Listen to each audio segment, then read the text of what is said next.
Muy buena noche, muchas gracias por estar de nuevo con nosotros acá en su programa Acción Positiva.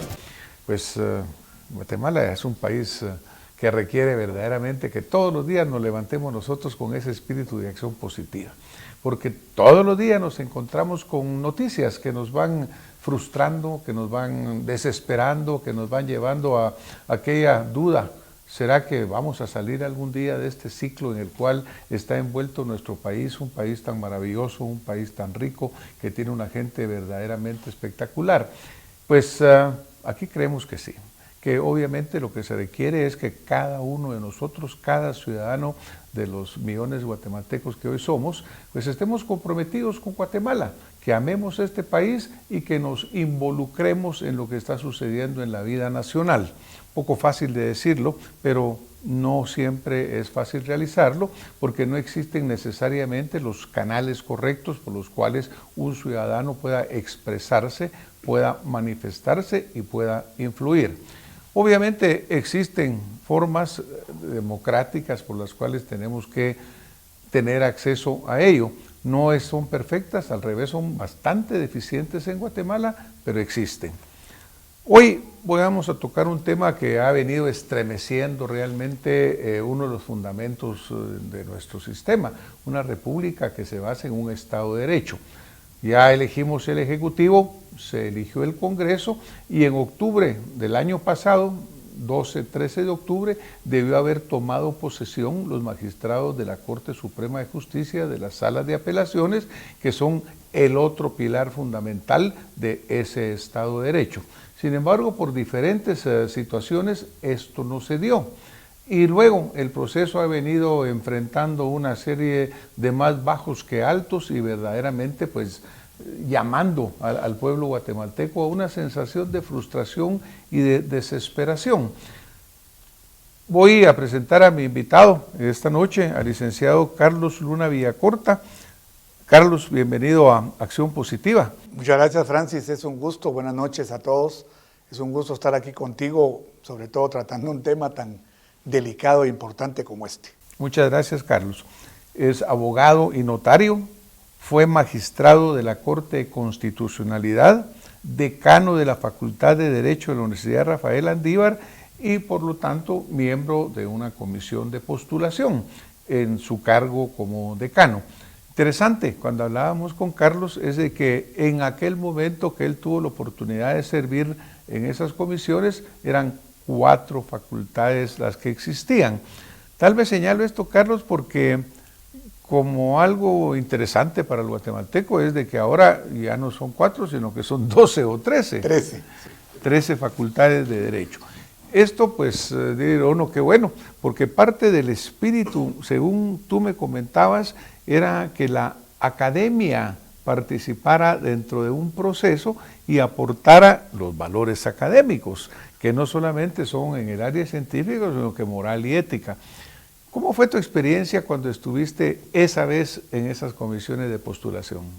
Pues verdaderamente quisiera solo comenzar con que el legislador constitucional tuvo una muy buena idea al plantear que la academia fuera la base de estas comisiones de postulación, pensando en que en la academia hay gente honorable, hay gente respetable, que iba a ser el balance para poder elegir a las mejores personas que pudieran llegar.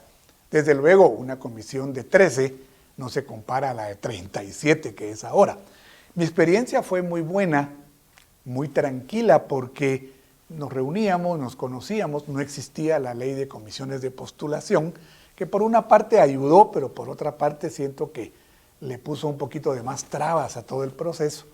Y entonces se presentaba la gente, la conocíamos y tratábamos de postular a la mejor gente y se logró que llegaran las mejores personas, que es como debe ser. Los países que han logrado mejorar su sistema de justicia, lo que han logrado es llevar a los mejores abogados, a los mejores juristas a esos puestos. Y en Guatemala, pues desgraciadamente no lo hemos terminado de lograr. Mi experiencia, como te repito, fue buena, fue una experiencia educativa, donde todo el mundo salió bastante bien. Claro, siempre hay personas que al no lograr llegar a sus aspiraciones, pues se ven un poquito frustradas, pero al final se entendía de que no todos podían llegar. Bueno, y obviamente, pues desde la Corte Suprema de Justicia, que como su nombre lo indica, es el ente superior de justicia en Guatemala, pero el importante papel de las salas de apelaciones, en fin, toda esa pirámide tan fundamental. Parafraseando a Luis Colosio, decía, mire, Guatemala también es un pueblo sediento de justicia, pero sediento de esa justicia correcta, equitativa, ciega, que no sea sesgada hacia un lado o hacia el otro, porque desafortunadamente, Carlos, lo que hemos visto verdaderamente es que nuestro sistema de justicia ha sido muy manipulado. Cuando hablábamos de estas comisiones de postulación, me recuerdo que históricamente en el 83, creo que es la primera vez que se hace una comisión para postular al Tribunal Supremo Electoral, salen aquellos magistrados tan brillantes que recordamos, al doctor Herbrugger, que fueron un ejemplo. Y de ahí se surge la idea de seguirlo hacia el resto de Corte Suprema, apelaciones, Tribunal Supremo, etcétera, Contraloría, etcétera, ¿no?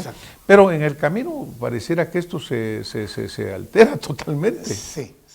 La verdad es que alguien o algunos encontraron la forma de, dicho en buen chapín, de darle la vuelta a todo esto, y como la academia, o sea, los decanos, son los que fijan el número de la comisión, si son cuatro comisionados más 4, etcétera, se dieron ahora ahí, por eso fue esa proliferación de las facultades de Derecho, que como tú bien mencionabas, por una parte es bueno que haya tanta oportunidad para que la gente logre estudiar, pero realmente algunas lo que único quieren es tener ahí un puesto en esa mesa de discusión.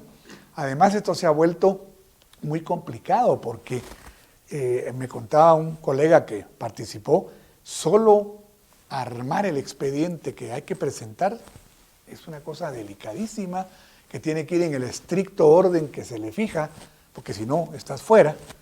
Entonces, esta gente sí, todas estas personas que se postulan pasan un calvario, porque es primero ante la comisión y después ante el Congreso.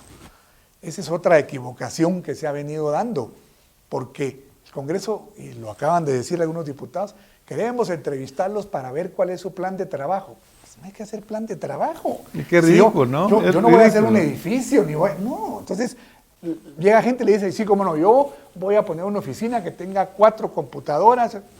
El licenciado, bueno, yo diría que el plan de trabajo de un juez debe ser cumplir con la ley como existe. Exacto. Con criterio, con equidad, con totalmente justicia. De acuerdo. Hace unos días, una entrevista del expresidente licenciado Alejandro Maldonado Aguirre, precisamente tocaba ese punto y dijo que con el Congreso, una de las tantas veces que él estuvo en la Corte de Constitucionalidad, le había propuesto ser magistrado y le dijeron, ok, pero por favor tráiganos su plan de trabajo. Le dijo, señores, lo que hizo fue hacer un folletito muy interesante que se llama El papel del juez constitucional.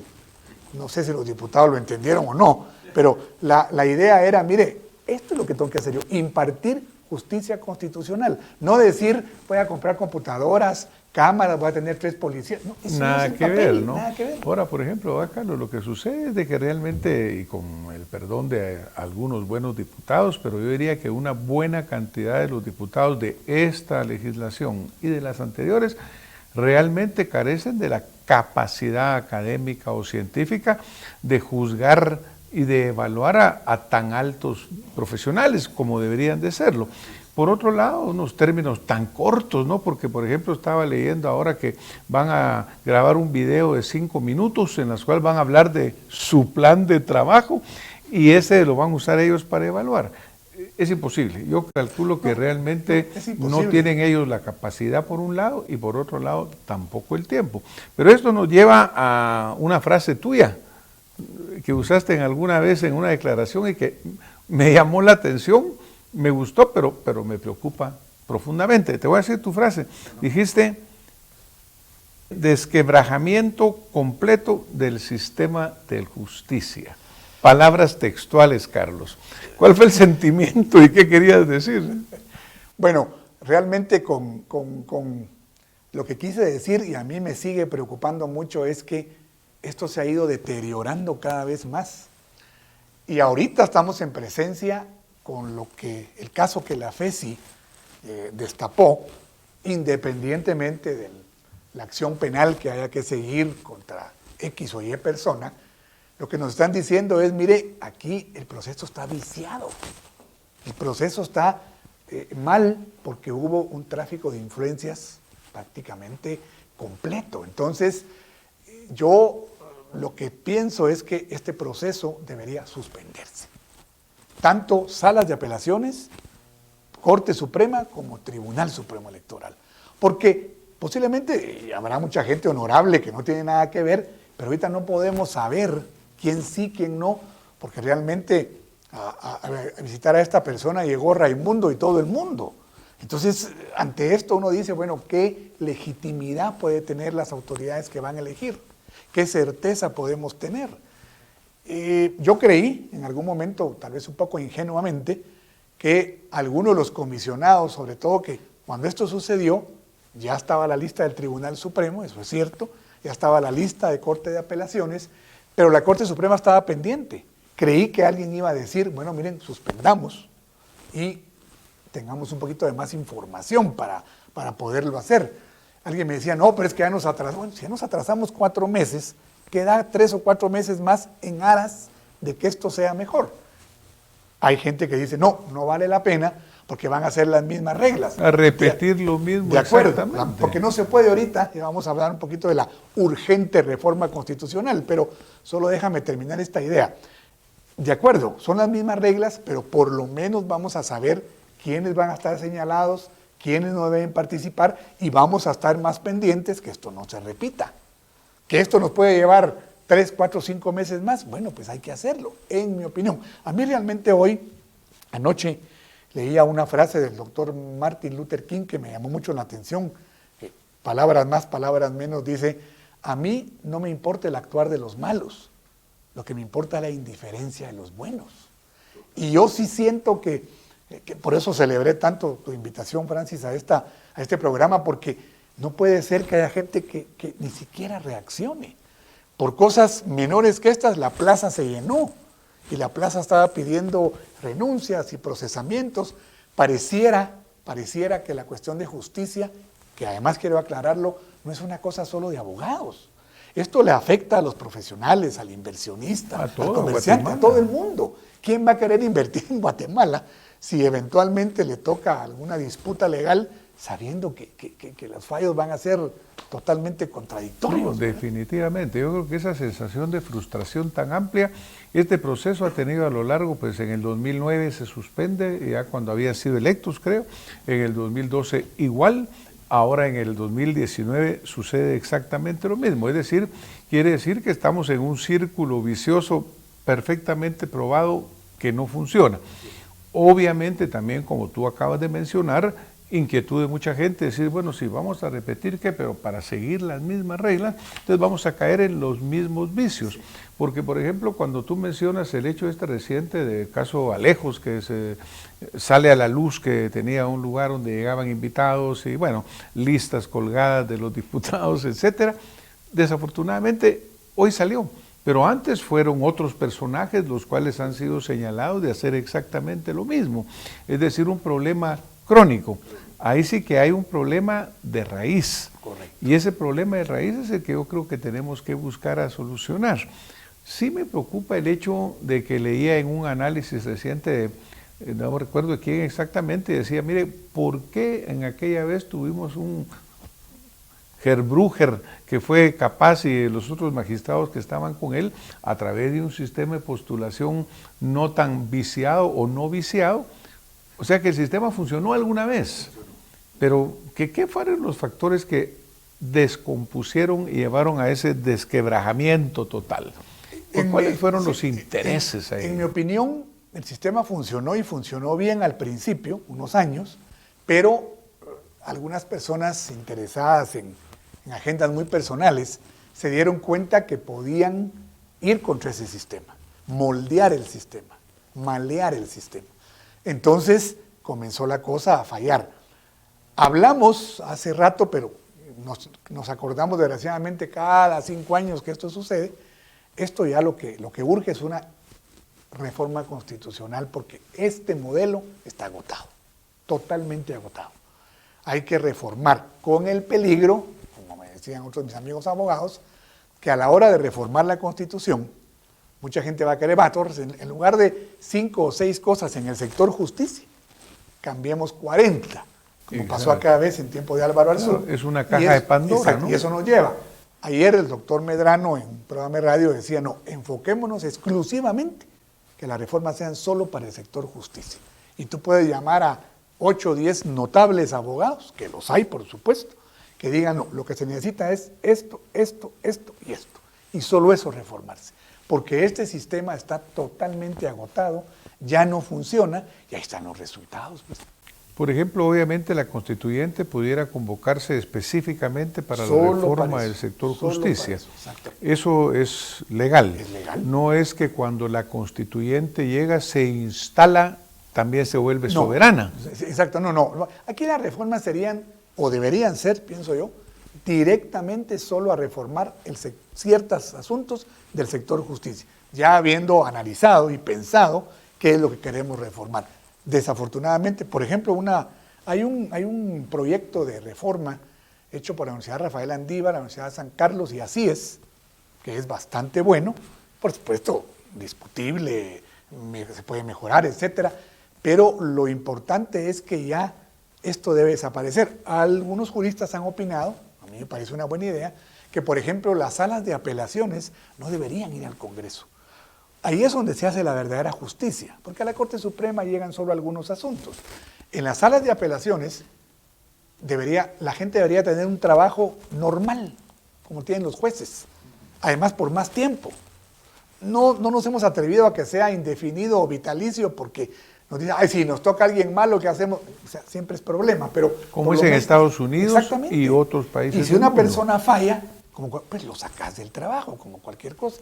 Pero creo que porque es también injusto que en las salas de apelaciones cada 5 años los magistrados estén volviendo a competir, volviendo a ir al Congreso, haciendo sus famosos planes de trabajo, que no tienen absolutamente nada que ver. Y los banquitos de favores, ¿no? Por supuesto. Porque obviamente, bueno, sí, ahí sí que cuando se hiciera una reforma hay que ver integral, ¿no? Porque, por ejemplo, había una discusión que tuvimos acá en el programa anterior, en el cual decía, mire, ¿qué diputados son los que deben de elegir? Entonces decía, los que estaban en octubre del año pasado, porque como muchos de ellos no van a ser reelectos, no están velando por su interés. Si se reeligen, esa era la primera opción, si se reeligen después de que pasó la elección, ya saben quiénes salieron electos y ya tienen un interés. Es decir, es una lleva a la otra. Ahora, el hecho de que sea todos cada 5 años, ¿no también sería bueno una alternabilidad, Carlos? Que no fueran todos a cada 5, sino que se ya se habló también que por lo menos, tanto en apelaciones como en Corte Suprema, ya se ha insistido bastante en que el relevo no sea total, sino que se cambien 5 magistrados, a los 2 o 3 años los otros, porque si entra gente totalmente nueva en la Corte Suprema, nunca ha habido reelección. Entonces, si entra gente totalmente nueva, tardan un poco en ir conociendo todos los aspectos y eso, quiera que no, va en deterioro de la justicia. También se habla mucho de la carrera en sí y la meritocracia, ¿no? Porque obviamente lo que se nota constantemente en las comisiones de postulación es el manejo subjetivo de las reglas. De repente le dan más valor a esto, de repente le dan más valor a lo otro. De repente es lo académico, de repente es la práctica. Como que no hay un criterio objetivo de decir cuáles son los valores que tienen que haber. Una carrera que tenga méritos y a través de los méritos pues ir postulándose a salir adelante, porque en este momento prácticamente cualquiera puede postularse. Así es. Hay ciertos requisitos, sí, por obviamente, supuesto. ¿no? Sí. Pero la meritocracia no es uno de los ingredientes más importantes. No, para nada. Para nada. Y sobre todo que lo que la gente busca es, bueno, yo sí me voy a postular, pero necesito amigos en la comisión de postulación y después amigos, diputados, entonces se vuelve, ya no es imparcial.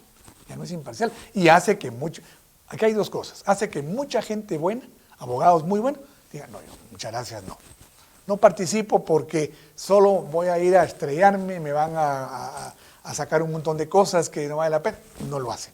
Entonces, desafortunadamente, esa gente que es valiosa, que sería muy valiosa en esos puestos, ya no lo hace.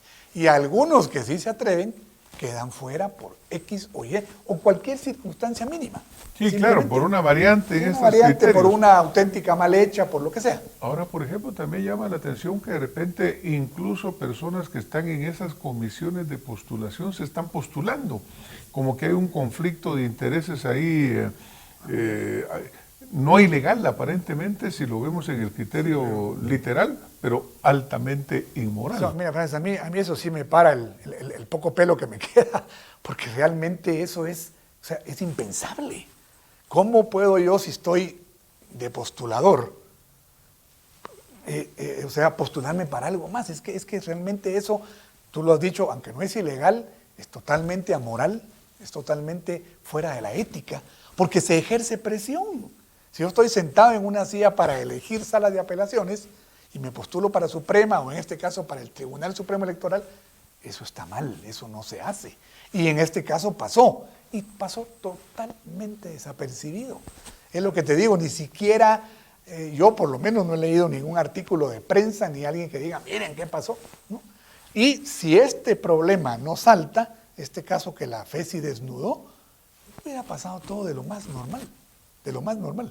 Tu propuesta, tu planteamiento sería que este proceso se suspendiera. Para mí sí. Por considerarlo los 3 procesos. Viciado, por considerarlo falta de legitimación, contaminado y falto de validez.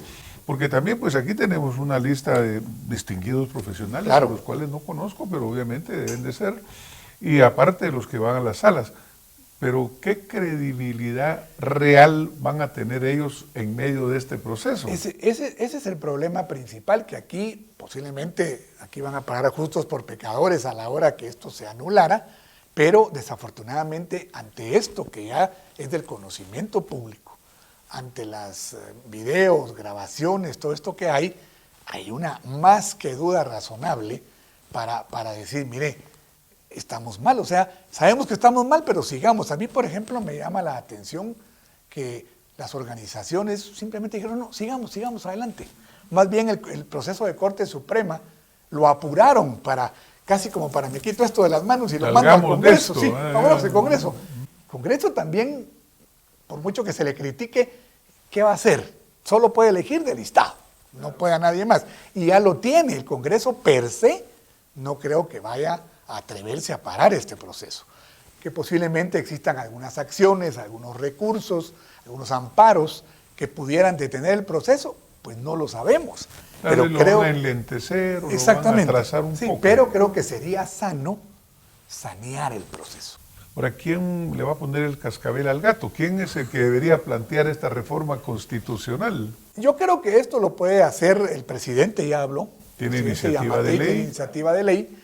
Plantearlo ante el Congreso, creo que él, conociendo su forma de actuar y su carácter, que es una persona que muy decidida, lo debe hacer, y este es el momento, porque así por lo menos en 5 años o 4 años y medio que faltan para la otra elección, ya tenemos esa reforma, porque insisto, si volvemos a llegar con las mismas reglas, realmente mejor, como decían cuando en el béisbol, apaga la luz y vámonos, porque esto sería realmente grave. Pues sí, no vamos a apagar la luz, al revés, la debemos de encender mucho más fuerte y mucho más brillante. Entonces, bueno, señor presidente, obviamente el Congreso tiene iniciativa de ley, la Universidad de San Carlos, incluso 5,000 ciudadanos tienen también iniciativa de ley, de presentarlo ante el Congreso. Exacto. Recuerdo que hay una prorreforma, creo que incluye una parte que está engavetada hace muchísimos años. Pero alguien mencionaba recientemente que dentro de prorreforma existe ya algún lineamiento hacia ese cambio. Correcto. Pero como te digo, alguien tiene que ponerle el cascabel al gato. Yo señalo a nosotros los ciudadanos por un lado, porque obviamente pareciera que hubiera apatía, pero por otro lado también los comprendo, porque cuando nos sentimos tan alejados de toda esta manipulación y ves que está sucediendo, que pasa lo que pase y nadie se levanta, nadie protesta, pero tal vez nadie protesta de los que deberían de protestar. Correcto. Yo sí he visto pronunciamientos de algunas asociaciones de abogados, algunas asociaciones de juristas, etcétera, que desafortunadamente se pierden y van quedando y se van muriendo en ese mar de la indiferencia y vuelta y va de nuevo. Tú decías, nos acordamos cada 5 años, ¿verdad? Y luego nos toca sufrir por 4 y medio. Carlos, ¿cuál sería tu mensaje más importante que tú quisieras compartirle, uno, a mi audiencia en general, pero luego también a esa especial audiencia que está involucrada en este proceso, a los señores diputados, a los señores aspirantes, porque alguien decía, bueno, hasta alguno de ellos debía renunciar por dignidad, pues? ¿Cuál sería tu mensaje? Mi mensaje, Francis, sería al pueblo de Guatemala, a tus oyentes, miren, no se vale que nos estén dando este tipo de cuestiones, no tenemos que dejarnos. Esto es un tema que incluye a toda la población, insisto, no solo a los abogados. Debemos protestar con orden y con respeto, pero no podemos permitir que, sabiendo lo que está pasando, se nos implante gente que está cuestionada o que tiene problemas, o etcétera. Y creo que lo que Guatemala necesita es protestar como ya lo hizo. Si es necesario ir a la plaza, hacer pronunciamientos, y que los ciudadanos entiendan que es un tema para todos. Porque de lo contrario, no podemos esperar nada. Claro, porque cuando lo vemos como que esto le pasa a alguien más, ¿no? Pero en cualquier momento, ya sea en cualquiera de los niveles de justicia o incluso de nuestras leyes, nos va a afectar, como tú mencionas, las importaciones, las exportaciones, la gente que quiere venir a invertir a Guatemala sin certeza jurídica, los tratados, etcétera. Bueno, pues muchas gracias, Carlos, por haber compartido tu experiencia con nosotros. Pues yo creo que aparentemente el camino es hacia una reforma constitucional. Totalmente. Esperemos que se genere esa iniciativa o miremos si la generamos algún grupo de ciudadanos que tengamos intenciones de hacer algo por Guatemala. Lo importante va a ser el análisis adecuado para que esta caja de Pandora no se vuelva una medusa que nos termina ahorcando ella solita, sino que sea para algo positivo. Hoy nos vamos a tener que ir, Carlos, gracias por tu contribución a nuestro conocimiento y al de nuestra audiencia. Y a ustedes, pues, ese mensaje importantísimo del licenciado. No dejemos solita a Guatemala. Es nuestra, estemos con ella, sigámosla, apoyémosla, fiscalicemos, expresémonos en las formas que sea posible. Ahora hay mucha red social, ahora hay mucho medio de hacerlo, pero sí importante, Guatemala nos necesita cada día más y cada día juntos podemos hacerla mejor. Muy buenas noches y nos vemos pronto con más Acción Positiva. Gracias.